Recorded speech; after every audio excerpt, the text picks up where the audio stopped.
started doing his silk screen printing and all that.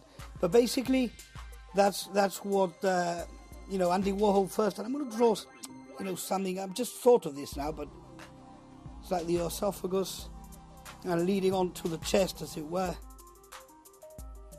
Could be interpreted as heart. At the end of the day, it's conceptual. You can get away with murder. You can do anything you want.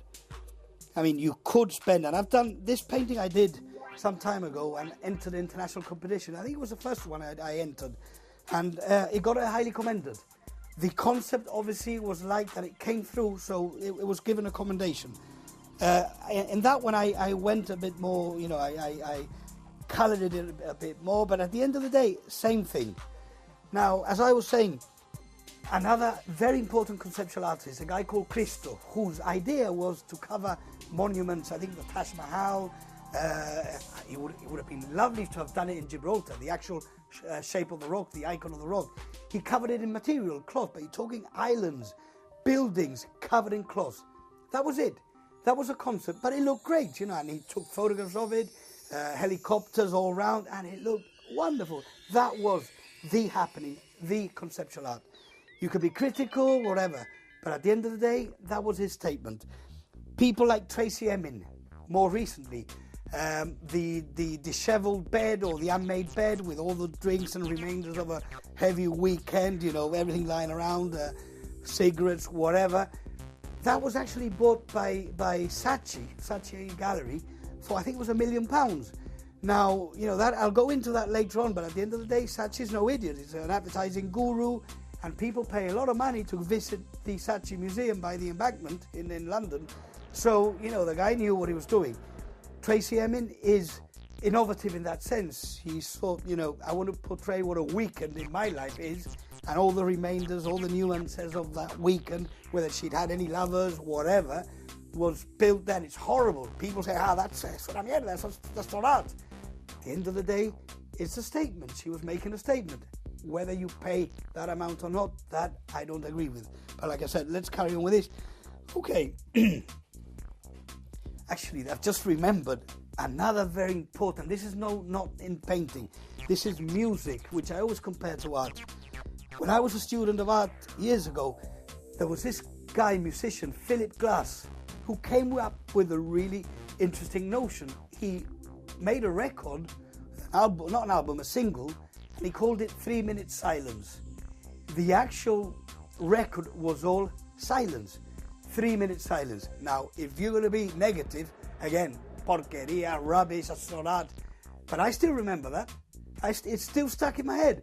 With all the noises in the modern world, suddenly he's selling 3 minute silence. Okay, don't take it too seriously. It's an idea. It's funny. Hey, relax, enjoy these things. Don't take everything seriously. I see a lot of beautiful work that's so boring. I'd rather be entertained with this type of thing. Anyway, back to this. Now what I want to do is very simply just put some PVA glue freely there, and I'll get a brush to help me spread it out. PVA with a bit of water, very thick. Actually, it's quite thickly applied.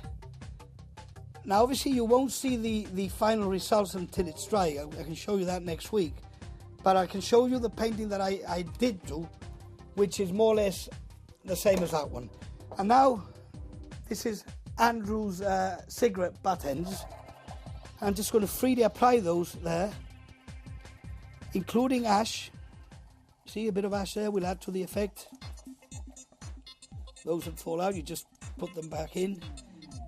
This idea I actually came about, or I had, when I just quit smoking, some 9 years ago. You just put them whatever you feel they're going to look good. At the end of the day, again, concept is what matters. Why not use horrible things like ash and cigarettes in a painting if the painting is meant to be horrible? So I'll just put that back in there. When I quit smoking, I remember I used to smoke 2 or 3 packets a day, years ago. And I used to say, I feel like an ashtray, especially on a Friday and a weekend, I'm smoking 2 packets, 3 packets. I used to say, I feel like an ashtray. And then that's when I had the idea for the conceptual piece of art. Why not portray just that, how I feel, like an ashtray? I don't need to draw a very finely drawn man, as long as it's understood. And the idea of putting ash and fag ends on the actual painting made it look so disgusting that helped to put the point across. Now, if you want, you can adorn this, you can add effects and colors at the end of the day, and maybe text. I like to add text. So, something, maybe I'll just leave it in pencil. Just something, actually, I've had another idea.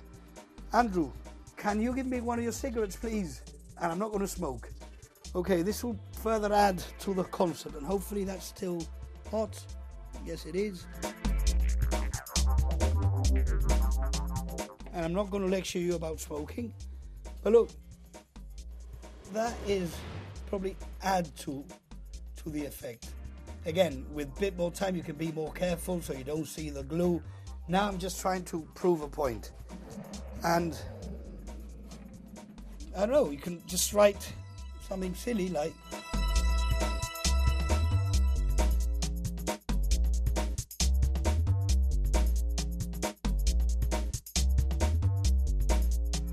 so that is my painting. Like I said, I can then paint in black, have the letters more highlighted, have the eyes in.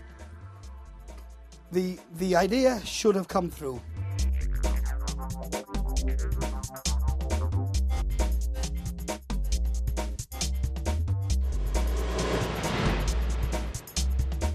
Okay, it was my idea to do 3 paintings today. I haven't had the time, unfortunately. These 2 have taken longer than I expected, but it doesn't really matter. I think we've proved the point of what conceptual art is all about.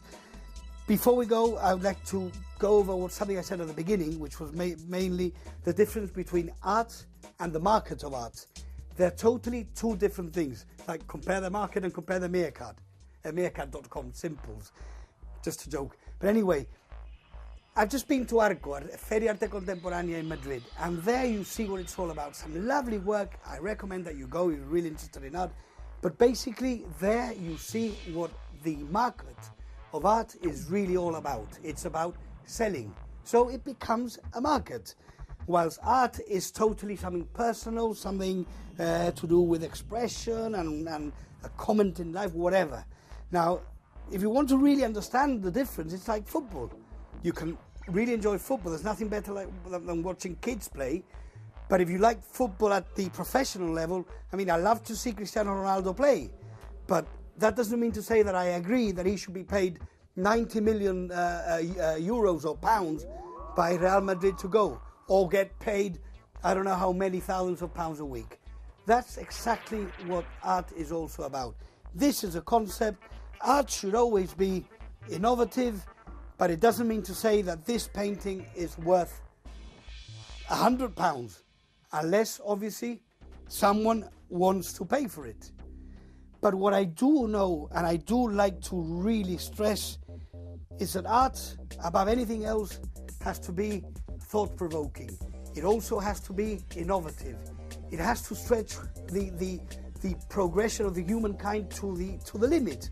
I mean, imagine if musicians nowadays, modern musicians, played the same as the Beatles played 40, 50 years ago. We'd be stagnant. So art has to be thought-provoking, and even if you don't know how to draw, don't know how to paint, if you have an idea, if you have a feeling, put it on a canvas and get it out of the way, get it seen by people. With that, I leave you, and it's been an enjoyable program, so good night.